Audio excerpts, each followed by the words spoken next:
네, 안녕하세요. LS증권의 염승환 이사입니다.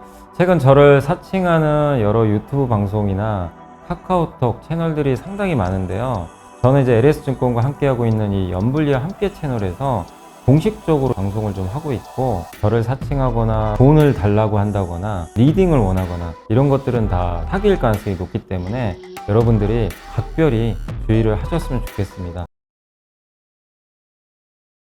네, 안녕하십니까. 염승환 이사입니다. 오늘 2025년 1월 7일 시장 함께 읽기 시작하겠습니다. 그래서 오늘 이제 국내 증시는 이제 뭐 오르고 내리고 이제 반복하다가 막판에 조금 또 밀렸는데, 그래도 시장은 좀 견조했다고 보시면 되겠고요. 오늘 이제 미국은 좀 나스닥이 급등했고 반도체가 좋았습니다. 근데 한국은 먼저 올랐죠. 그 트럼프 팀이 이제 보편적 관세, 어제 밤에 이것 때문에 난리가 났어요. 이제 관세 우려가 줄 거다 뭐 기대를 했는데, 트럼프가 아니다, 거짓말이다 반박했는데, 그 내용하고요. 미국, 중국이 장악한 드론 기술 규제 검토, 아마존의 위성 프로젝트, 이제 영국에서 아마 출시가 될 것 같습니다.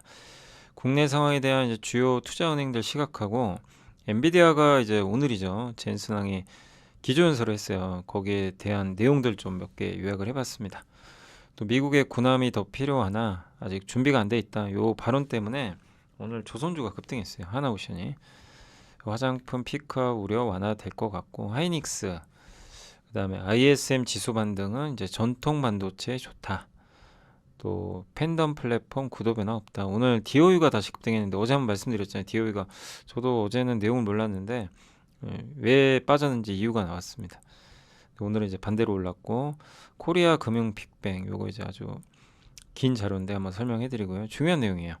시프트업 DLENC까지 한번 설명을 해 드리겠습니다. 자, 그리고 공시는 이제 하나엔진 코의 크레버스가 있습니다. 여기까지 한번 오늘 좀 진행을 해 볼게요. 그래서 오늘 일단 미국 증시부터, 미국 오늘은 그렇게 큰 내용은 없습니다. 그래서 미국 증시 한번 말씀을 드리도록 하겠습니다. 글씨를 좀 키워 볼게요. 예. 자, 3대 지수가 오늘 이제 다우는 빠졌고 나스닥은 크게 올랐고요. 미국의 금리는 좀 올랐고, 예, 반도체가 많이 올랐고, 미국의 태양광 기술 쪽 올랐고, 뭐 발전 에너지 쪽은 좀 빠졌습니다. 다우가 빠지고 나스닥 급등했고, 폭스콘이 AI 매출이 잘 나왔어요. 그래서 이게 엔비디아 주가를 다시 사상 최고치로 끌어올렸고요. 트럼프 당선인이 관세를 일부 품목에만 적용하겠다, 이런 보도가 있었습니다. 트럼프는 이를 부인했어요. 좋다 말아버렸죠. 자, 미국 증시는 나스닥 중심인 반도체가 급등하면서 기술주 중심으로 이제 급등하면서 마감이 됐고요. 다만 이제 다우는 좀 부진했고, 반도체가 어쨌든 연초에 나스닥을 주도하고 있습니다. 젠슨항 CEO가 이제 방금 기조연설을 끝냈는데, 이제 미국 증시에서는 좀 기대를 하고 있었고, 브로드컴 AI 반도체 만드는 CEO가 2020년대 말까지 AI 투자 계속된다, 그들은 전력으로 투자하고 있다, 이렇게 했습니다. 또 한 투자 전략가는 이제 높은 밸류, 금리, 수익 전망의 조정 가능성, 새로운 대통령 행정부 고려하면 변동성 높아질 것 같다. 강세장 3년 차는 역사적으로 보면 어려웠다, 이런 내용인데, 뭐 그럼에도 불구하고 미국은 정말 견조한 것 같아요. 뭐 언제든지 급락할 수도 있지만 아직 멀었을 수도 있고, 뭐 알 수는 없지만 중간중간 변동성은 조금 대비는 해야 되겠죠. 그래서 그런 변동성이 나올 때 투자를 또 해 나가시는 게 더 낫지 않나, 이런 생각하고, 다만 큰 흐름으로 AI가 이끄는 그 방향성은 바뀌진 않을 것 같습니다.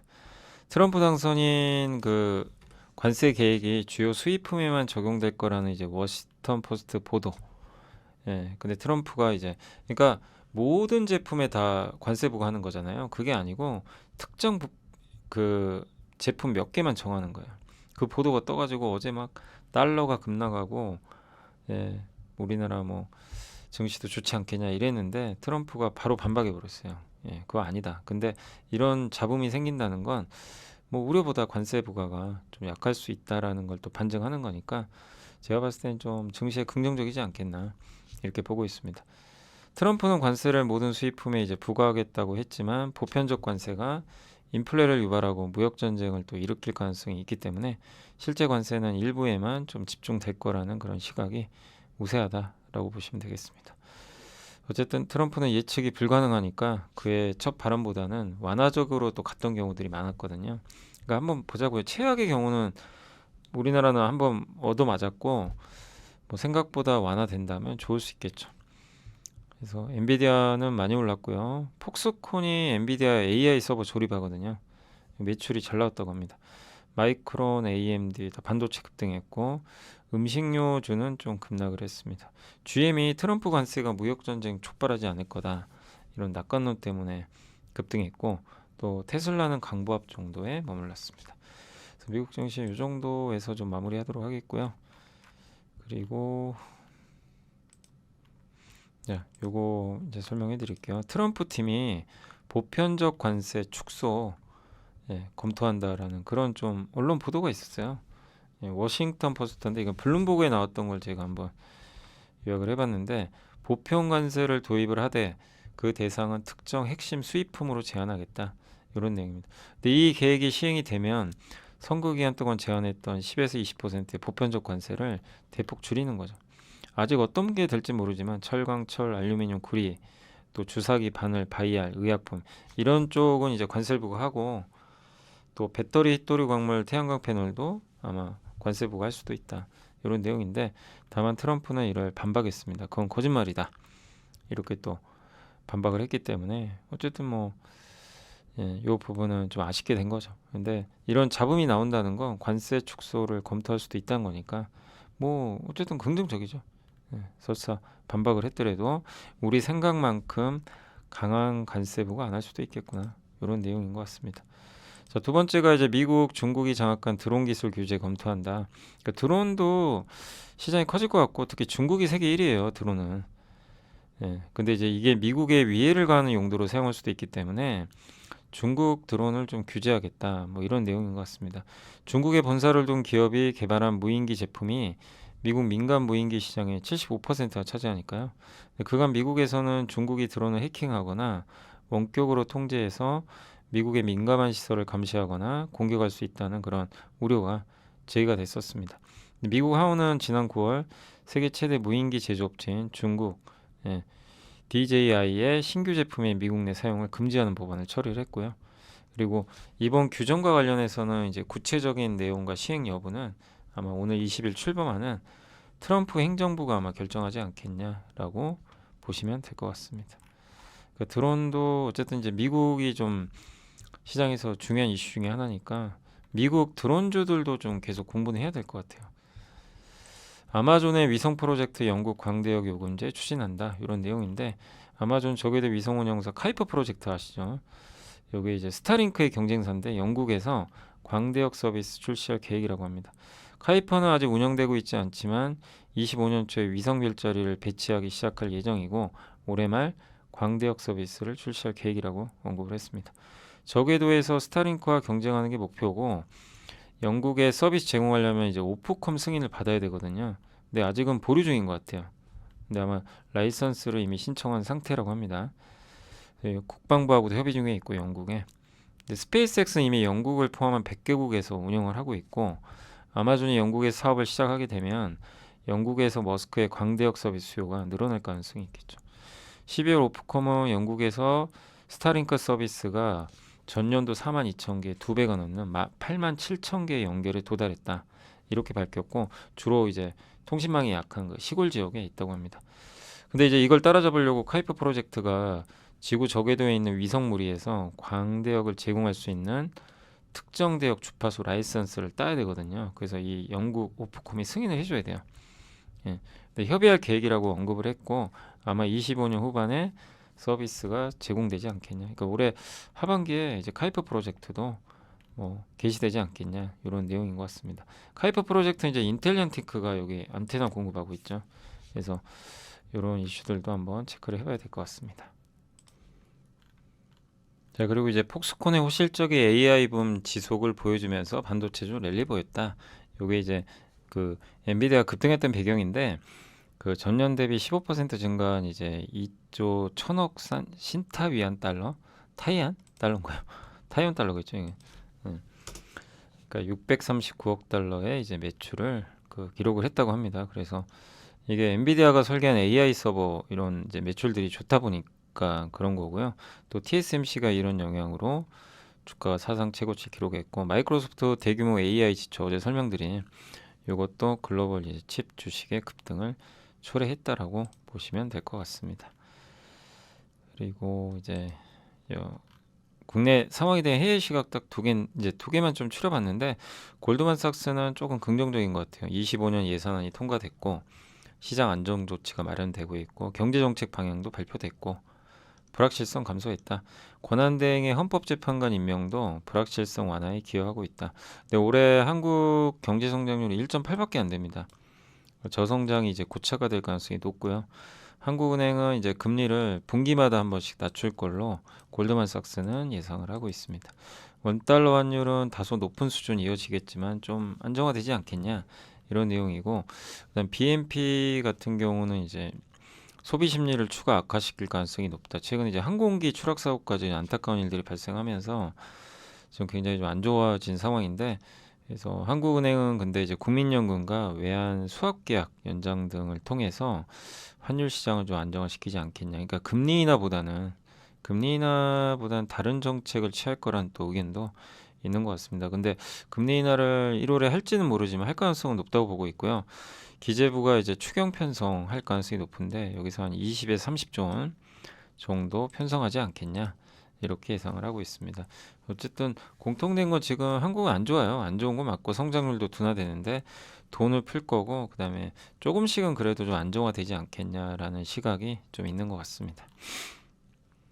엔비디아 이제 오늘 좀 제일 이슈 중에 하나가 요거죠. 젠슨항의 기조연설인데, 이 젠슨항 CEO가 회사의 놀라운 성장의 다음 단계에 대한 비전을 일단 설명을 했습니다. 그래서 앞으로 몇 년 안에 인류는 태초부터 생산한 것보다 더 많은 데이터를 만들어낼 거다, 이런 얘기를 했고, 또 물리적 AI죠. 우리가 이제 소프트웨어 말고 우리가 눈에 볼 수 있는 뭐 이런 스마트폰에 AI를 넣거나 로봇에 넣거나 자율주행에 넣거나 이런 걸 이제 우리가 물리적 피지컬 그 AI다라고 좀 표현을 하는데, 그래서 여기 관련된 다양한 회사, 로봇 회사나 자율주행 회사 이렇게 파트너십을 체결한 걸 발표했고요. 로봇 배치하는데 수반되는 기술적 과제를 해결하면 세계에서 가장 큰 기술 산업으로 나아가는 길을 열 수 있다. 그러니까 AI는 사실 우리 눈에 안 보여요. 소프트웨어죠. 근데 이거를 구현하기 위해선 반도체가 필요한 거고 전력도 들어가야 되고, 근데 그런 것들이 기반이 된다면 뭐를 하죠? AI를 직접 활용할 수 있는 기기에 넣어야죠. 그게 대표적으로 이제 남아있는 게, 어제도 말씀드렸지만 드론도 있고 휴머노이드 로봇도 있고 자율주행차가 대표적이에요. 거기 이제 스마트폰까지 들어가겠죠. 그래서 이제 그런 걸 넣는 작업들을 또 하겠죠. 그 중심에 그 엔비디아가 쓰겠다. 엔비디아는 소프트웨어도 잘해요. 예, 소프트웨어도 잘하는 기업이기 때문에, 그래서 향후 20년간 휴머노이드 로봇 시장만 한 380억 달러에 달할 걸로 전망을 해줬고, 올해는 물리적 AI와 로보틱스가 가속화되는 변곡점인데 새로운 물리적 AI 개발 플랫폼인 코스모스 출시할 예정이라고 합니다. 이게 플랫폼이에요. 그래서 디지털 트윈 개념인데, 디지털 트윈은 뭔지 아세요? 디지털 트윈은 한마디로 지구와 지구본 역할이에요. 지구가 실제 있고 지구본은 뭐죠? 우리가 본 뜬 거죠. 그게 디지털 트윈입니다. 네. 그래서 디지털 트윈은 어쨌든 이제 실제 세계와 가상 세계가 상호 작용하는 거죠. 네. 그런 것들을 이제 지원하겠다라는 얘기고요. 휴머노이드 로봇 시장이 이제 개화한다고 봤고, 일반 로봇 공학을 위한 챗 GPT의 순간이 다가온다, 예, 라고 또 언급을 했습니다. 제슨 토르는 이제 휴머노이드 로봇 컴퓨팅인데, 요게 아마 내년 상반기 출시될 것 같아요. 그러니까 두뇌 역할을 하는 거야. 휴머노이드 로봇의 그 머리 역할이죠. 예, 뇌 역할을 하는 이제 그 제슨 토르를 내년 상반기에 아마 출시할 것 같습니다. 그러니까 엔비디아가 구축하는 로봇 시스템에 탑재되는 뇌라고 보시면 돼요. 그러니까 이거를 탑재하면 로봇 이제 껍데기나 이제 외관은 이제 그런 업체들이 만들겠죠. 만들고 대신에 머리는 우리한테 맡겨라. 뇌는 우리가 해주겠다. 거기 들어가는 각종 소프트웨어 우리가 해주겠다. 약간 이런 느낌이라고 보시면 되겠습니다. 또 한 가지가 자율주행차 시장도 놓치지 않겠다. 최초의 수조 달러. 여기에 핵심은 누구죠? 웨이모랑 그 아마존이죠. 근데 여기에 이제 엔비디아까지 뛰어드는 거죠. 근데 엔비디아는 차를 만드는 회사 아니고 자기네 소프트웨어, 칩 뭐 이런 걸 제공하겠죠.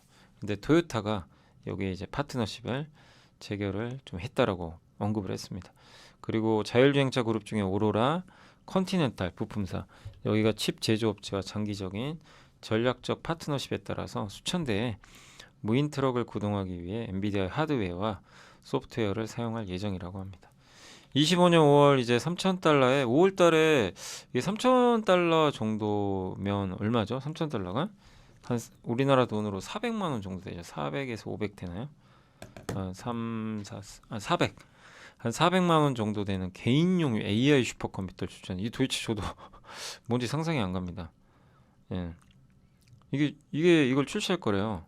블랙에를 탑재한. 도대체 저도 이게 상상이 안 가는데.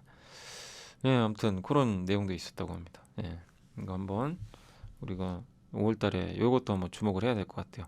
이것도 개인적으로 사신 분들도 계시겠죠. 저도 이거 궁금하긴 한데 도대체 어느 성능인지 가격이 슈퍼컴퓨터인데 400만 원이면 비싸다고 느껴지진 않아요. 근데 우리 이제 기대치가 있잖아요. 예.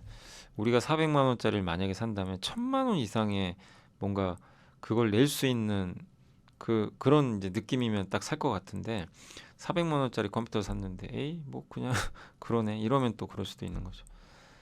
그래서 어쨌든 가격은 생각보다 비싸지 않아 보이는데 슈퍼컴퓨터니까 근데 성능이 문제인 것 같아요. 근데 여기에 블랙을 탑재한다고 하니까 참 모르겠습니다. 요즘에 뭐 웬만한 또 좀 괜찮은 성능 내는 컴퓨터도 뭐 150, 뭐 200 정도 내야 되잖아요. 네. 근데 어쨌든 어느 정도 퍼포먼스 나올지가 좀 궁금하긴 저도 합니다. 그리고 오늘 이제 하나오션이 급등했어요. 이것 때문입니다. 미국 군함 더 필요하나 준비 안 돼. 이런 내용입니다. 미국 해군 함정 건조 관련해서 이건 트럼프가 했던 얘기입니다. 선박 건조와 관련해서 동맹국을 이용할 수도 있을 것이다. 우리는 선박이 필요하지만 배를 더 만들진 않는다. 우리는 선박 건조를 다시 피하고 싶다. 우리는 평소와는 다른 루트로 가야 할지도 모른다. 우리는 해군과 관련해서 아주 좋은 거를 발표할 것이다. 우리는 독이 없고 선박 준비가 안 돼 있다. 예. 준비될 때까지 이 다른 나라 어디예요? 한국 아니면 일본이죠. 그죠? 한국 아니면 일본이에요. 여기에서 의미하는 거는 한국 아니면 일본일 가능성이 높죠. 우리나라일 가능성이 높죠. 이런 내용. 그래서 오늘 하나오션이 좀 급등했다라고 보시면 될 것 같습니다. 그래서 이런 이슈 한번 말씀드렸고 오늘 이제 보고서 한번 또 보여드릴게요. 먼저 화장품부터 좀 보도록 하겠습니다. 화장품 이제 어제도 아모레퍼시픽 얘기가 나왔는데 피크업 우려가 좀 완화될 것 같다 이런 내용이고 미래에셋증권의 이제 배송이 박주현 연구원님이 화장품 업종 밸류 정상화를 예상한다. 과량 우려보다 객관적으로 수요 확인하자. 근데 수요는 되게 좋아요. 중국 제외하면 수요 성장률 작년 1분기 33, 33, 33, 4분기 36까지 뭐 계속 30% 이상 나왔고 ODM 주문형 이제 화장품 주문이 추세가 괜찮다. 예, 우리나라 화장품 ODM사 뭐 예를 들면 코스맥스랑 한국콜마랑 코스메카 코리아를 말하겠죠. 여기 3, 4 합산 매출 성장률 25% 이상. 또 4분기에 다양한 이벤트들이 있었는데 일대 블랙 프라이데이 성과는 견고했다. 이런 내용입니다. 제품 포트폴리오도 견고한 업체들은 행사 이후에도 트래픽이 이제 올라갔다. 양호했다.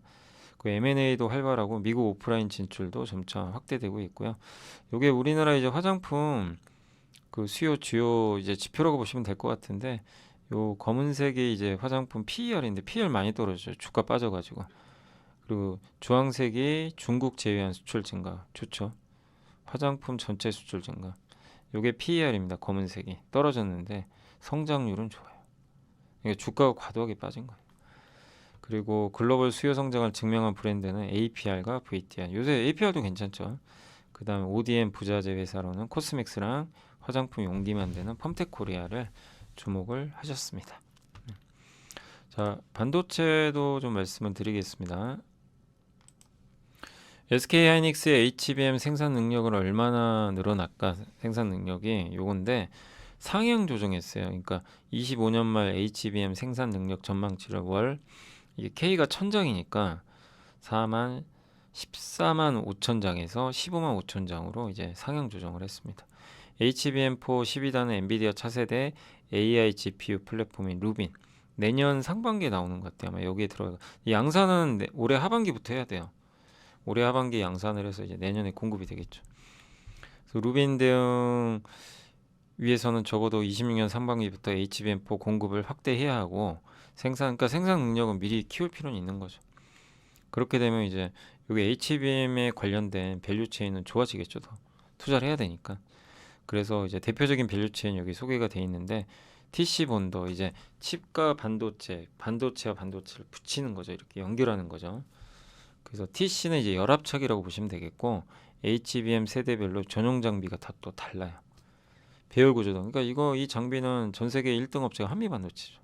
하이닉스에 거의 독점 납품했는데 지금 하나 인더스트리얼 솔루션즈가 테스트 중에 있어요. 들어갈지는 솔직히 모르겠어요. 그거는 삼성전자도 그렇게 엔비디아 된다 했는데 잘 안 된 것처럼 될지 안 될지 모르지만 일단 저거 테스트 한다는 건 하이닉스 입장에서도 장비를 이용하나 싶은 거예요.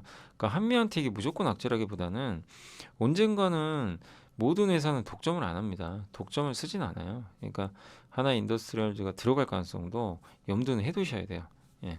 그게 어떻게 보면 정상적인 거예요. 그게 이상한 게 아니라 어떻게 독점을 합니까? 이번에 하이닉스가 독점을 하고 있지만 HBM 이제 마이크론이 또 들어갔잖아요. 독점은 깨지는데 그런다고 하이닉스 지위가 뭐 깨졌나요? 아니죠. 견고한데 이제 들어오기 시작을 하는 거죠. 예, 그래서 하나 인더스트리얼 솔루션즈도 아마 들어갈 가능성은 있지만 아직도 테스트 중인 거 보면 그게 만만치는 않은 것 같아요. 예.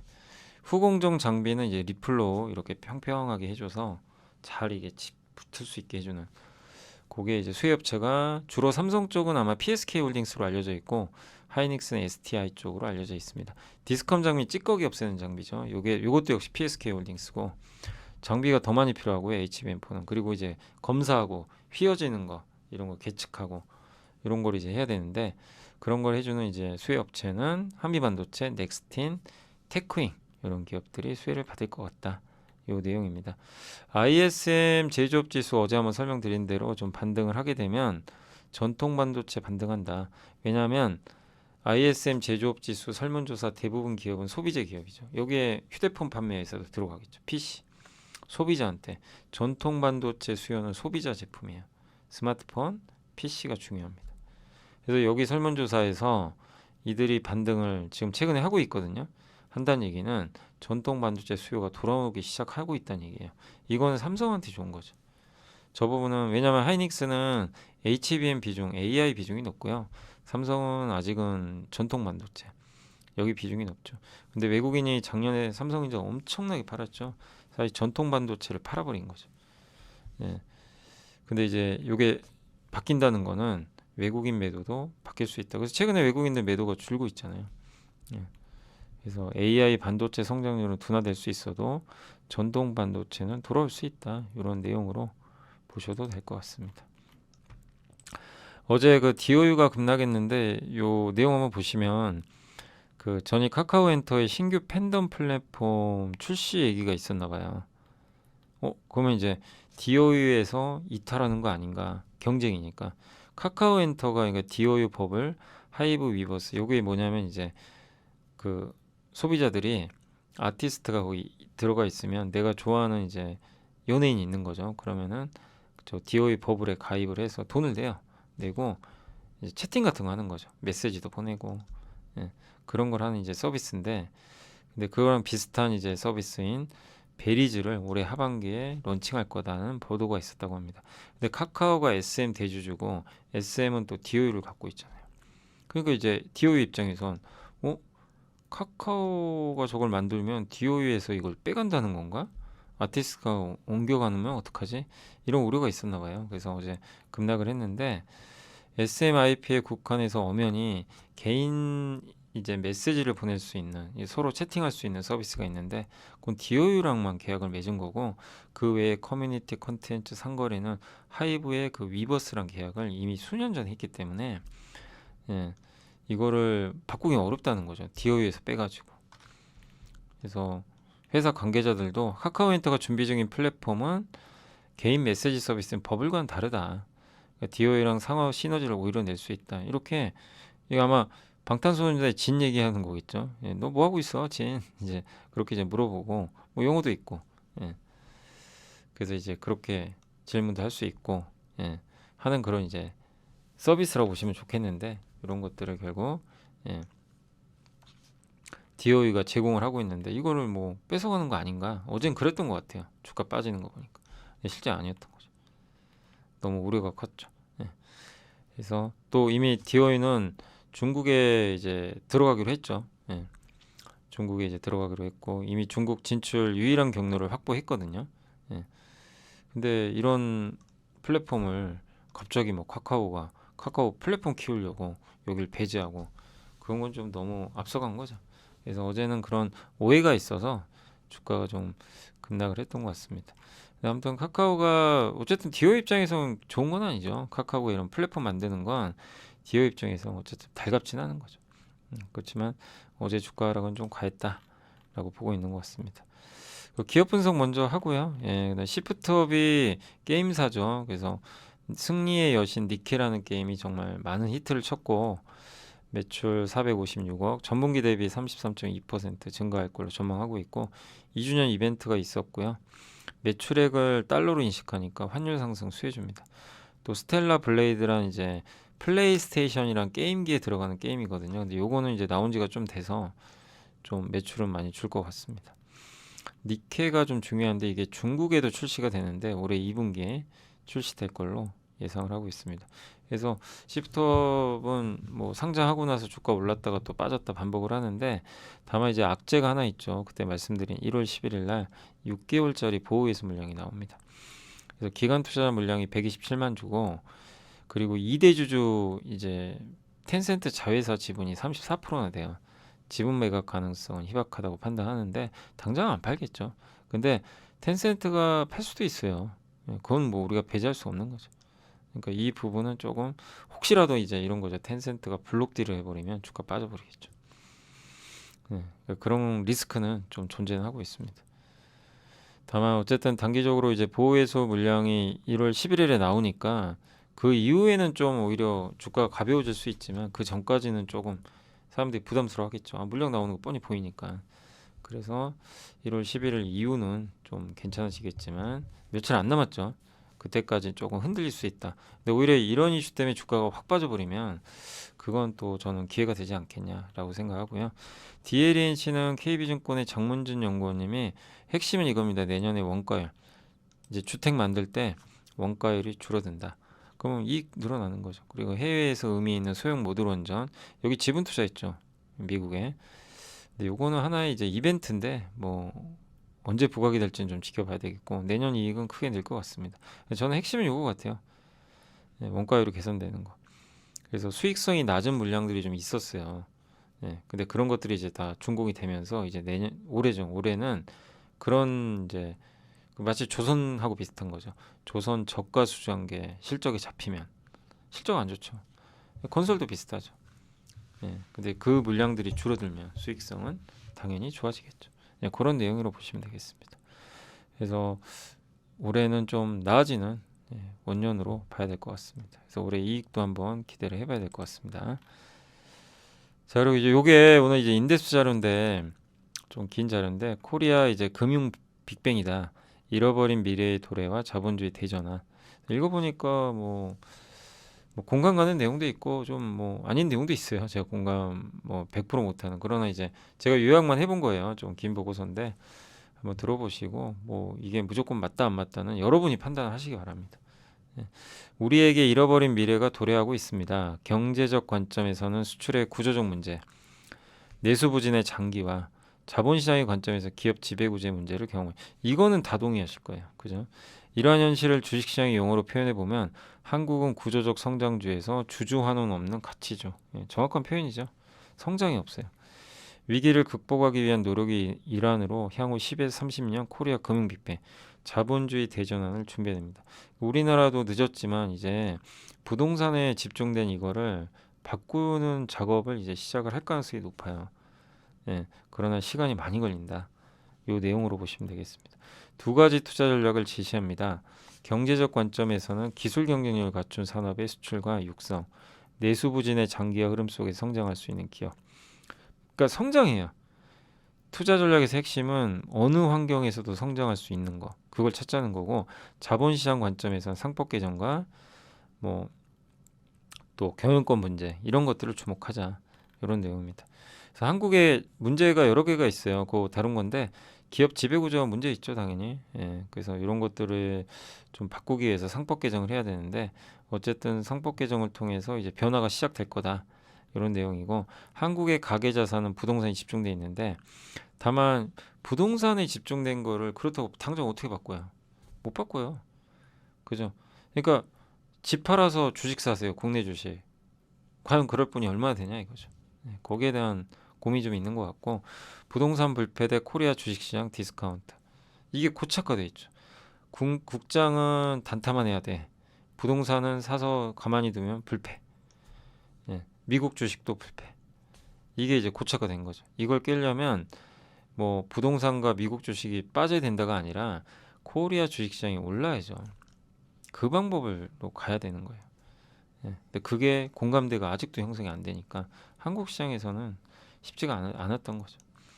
그러니까 당장 못 바꾼다는 거예요. 지금 저거를 뭐 당장 내일 이제 주식 부동산 팔아서 주식 사야지 이러지는 않는다는 거죠. 그리고 미국 같은 경우는 퇴직연금이 주식의 수급 주체 역할을 했는데 일본은 중앙은행이 연기한 ETF 매수가 있었죠. 일본은 어쨌든 기축통화 국가라서 이게 좀 가능을 했는데 어쨌든 우리나라는 쉽지 않아요. 미국은 퇴직연금이 꾸준하게 주식을 사고 일본은 그냥 우리나라 치면 한국은행이 주식을 사는 거죠. 근데 우리는 어떻게 그래요? 그럴 수가 없는 상황이죠. 예. 그래서 증시 안정기금도 투입도 거의 못 하는데 그죠? 뭐 투입 안 하잖아요. 말만 계속 나오지만 참 어렵죠. 그래서 한국 자본시장의 고민은 계속 될 것 같다. 구조 자체가 다르니까. 다만 이제 큰 변화 중에 하나는 정치권에서 이걸 좌시하지는 않고 있다. 뭔가 바뀌어야 된다는 거 이제 인정을 하고 있어요. 근데 그런 것들이 하루아침에 되는 건 아니다. 예. 한국 자본시장의 미래는 결국엔 좋아지려면 두 축이 돼야 돼요. 한국이 성장을 해야 되고요. 생산성을 높이면서 그거 하나랑 또 하나는 뭐죠? 자본시장이 바뀌어야 돼요. 구조가. 지배구조 같은 게. 이 두 가지가 같이 가면 주식시장은 저성장이어도 갈 수 있습니다. 그러니까 그런 생산성을 높이는 기업들이 많아지면 독일이 저성장에 늪에 빠졌어요. 근데 주식시장은 사성치고요. 이거 아이러니하죠. 독일의 삽이라는 SAP라는 클라우드 기업이 있어요. 세계적인 기업입니다. 클라우드 세계 시장 거의 점유율 탑 중에 하나죠. 예. 근데 그 회사가 시총 1위다 보니까 독일은 저성장하는데 그 회사의 영향으로 그냥 주가가 결국엔 한국 자본시장의 미래도 그런 기업들이 늘어나야 된다는 거예요. 근데 저성장이 우리는 고차가 될 수밖에 없어요, 사실은. 근데 그 안에서 결국 그런 기업들이 많이 나와야 주식시장이 좋아지는 거죠. 그래서 기술 경쟁력을 갖고 있고 내수 부진 속에서도 기회 있고 그다음 유망한 기술에 대한 정책 지원 받는 그런 것들 몇 개 소개해 줬는데 대표적인 기술 경쟁력 갖춘 거 조선이죠. 군함. 아까도 설명드렸잖아요. 트럼프가 원하는 군함 이제 유지 보수. 그다음 트럼프의 에너지 정책, LNG 수출해야죠. 배로해야죠. 그다음에 변압기 전선. AI 인프라 투자를 많이 해야 되니까 전력 많이 들어가고 또 기술 경쟁력 갖춘 새로운 산업 로봇이죠.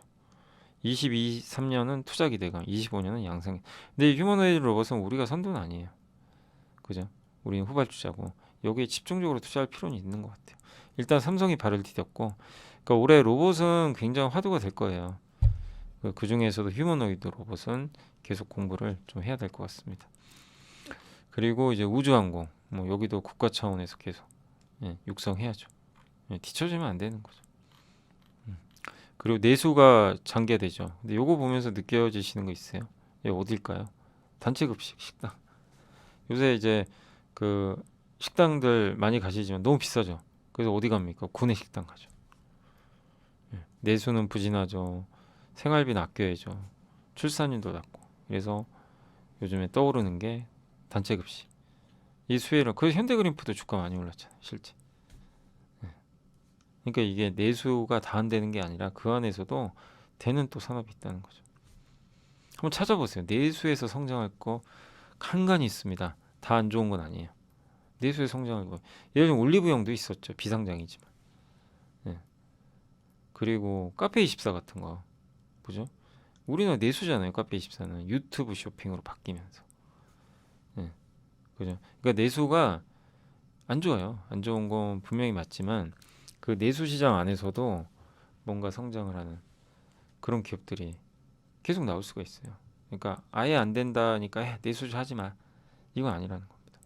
내수에서 되는 걸 찾아내고 예, 그런 이제 구조적 트렌드에 이런 이제 현대 그린푸드도 있다고 보시면 되겠습니다. 그리고 한국 자본시장의 역사와 미래에서 주주 환원 없는 가치죠. 주주 환원은 이제 바뀌어야 되는 거죠. 이게 또 하나의 숙제죠. 그래서 2016년, 18년부터 국민연금의 스튜어드십 코드 도입이라든가 국민연금이 이제 지분 갖고 있는 회사에 의견 같은 걸 제시하는 거죠. 그리고 상법 개정 자본시장법. 상법 개정 저는 반드시 해야 된다고 보고요. 근데 여기 하이난 연구원님은 조금 자본시장법 개정만 될 수도 있다. 약간 이런 뉘앙스인 것도 같아요. 근데 그렇다고 실망은 하지 말자. 이게 왜 그러냐면은 상법 개정을 하려고 하니까 재계가 너무 반발해요. 기업들 아시죠? 기업들 그 신문 기사 보셨죠? 정말 반발 많이 합니다. 예. 우리 영업 이제 경영 활동 하기 어렵다. 이런 이제 부분들 때문에 막 그 반발하는 내용들이 있다 보니까 이게 정치권도 그냥 무조건 이제 상법 개정하자. 그래서 약간 지금 시간이 좀 딜레이 돼요. 근데 저는 어쨌든 상법 개정해야 된다고 봐요. 자본시장법 개정이 아니라 상법 개정으로 그냥 가야 된다고 생각합니다. 그냥 바꾸는 김에 그냥 바꿔야 된다고 생각해요. 예. 그래야 바뀌어요. 예. 상법 개정하고 바꿔 나가야 된다고 생각합니다. 근데 어쨌든 미국과 일본도 변화하는데 10에서 20년 걸렸으니까 너무 조급해하지 말자는 그런 생각인 것 같아요. 예. 어쨌든 근데 분명 이거는 팩트죠. 공감대는 형성되고 있어요. 예.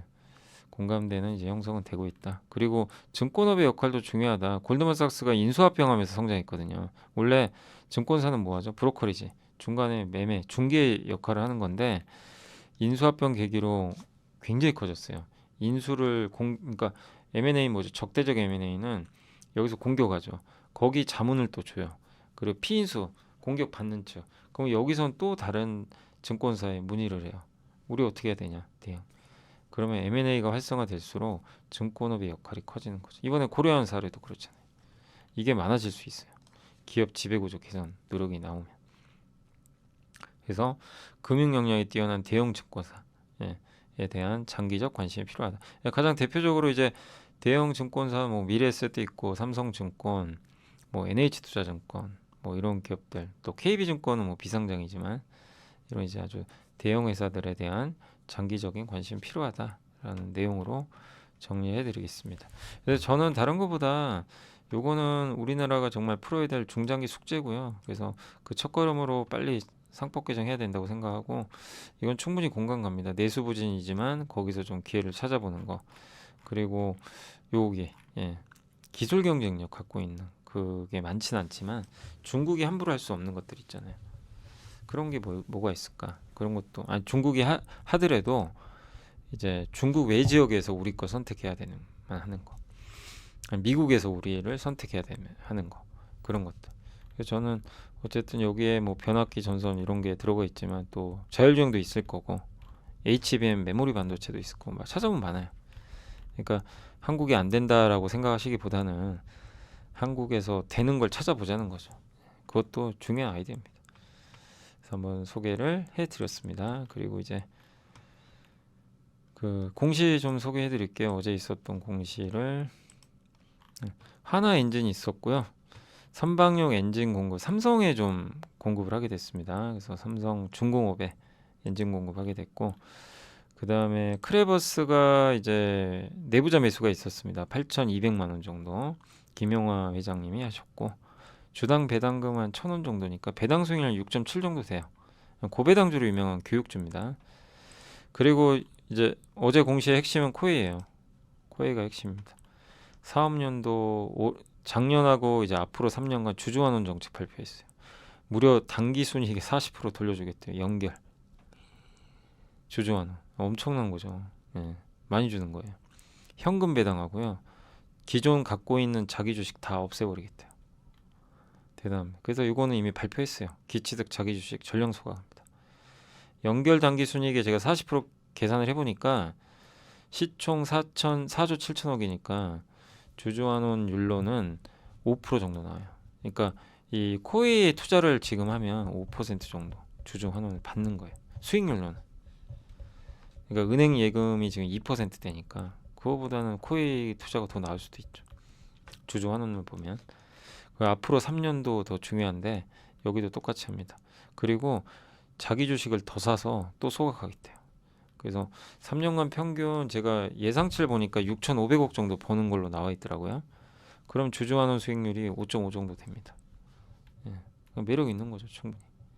은행 정도의 이런 주주 환원 수익률이 나와요. 그래서 굉장히 저는 코웨이 이런 이제 이번 공시는 굉장히 좋다.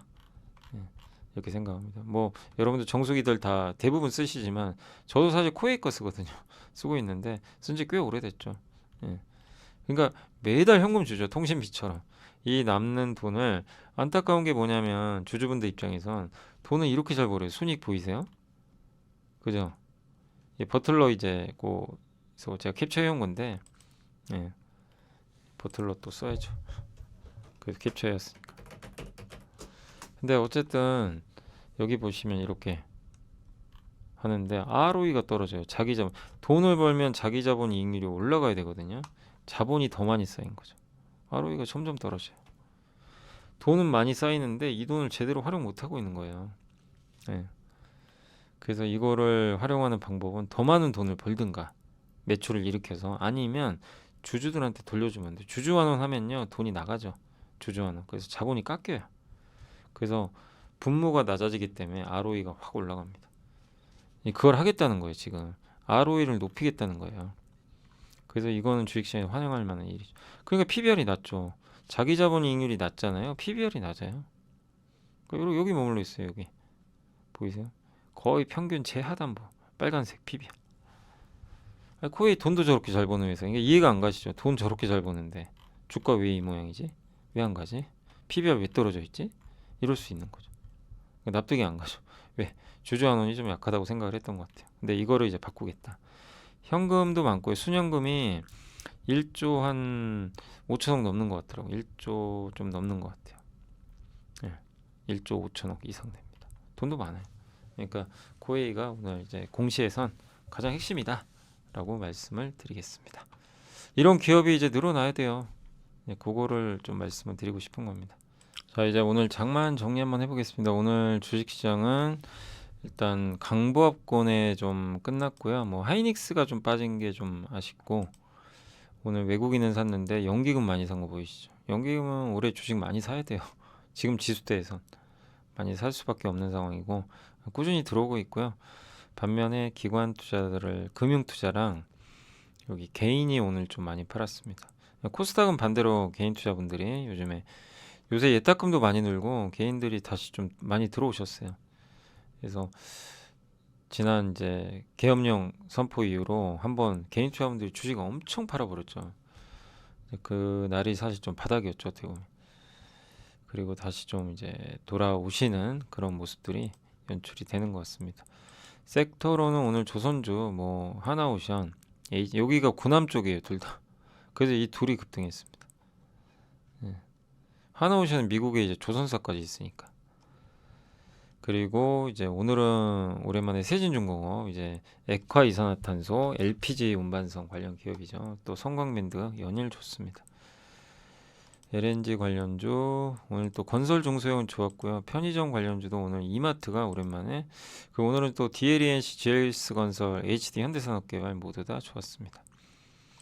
유리기판 일부 올라갔고요. 바이오시밀러는 오늘 바이넥스가 오늘 바이오도 좋았어요. 정유주도 최근에 SK이노베이션이 조금씩 살아나고 있고 자동차주는 오늘 한온시스템과 현대모비스가 좋았지만 기아가 조금 안 좋았습니다. 모더나 관련주는 좀 애매했고요. 피팅주 좋았고 풍력주도 오늘 LS 에코에너지가 좀 올라가면서 좋았던 것 같습니다.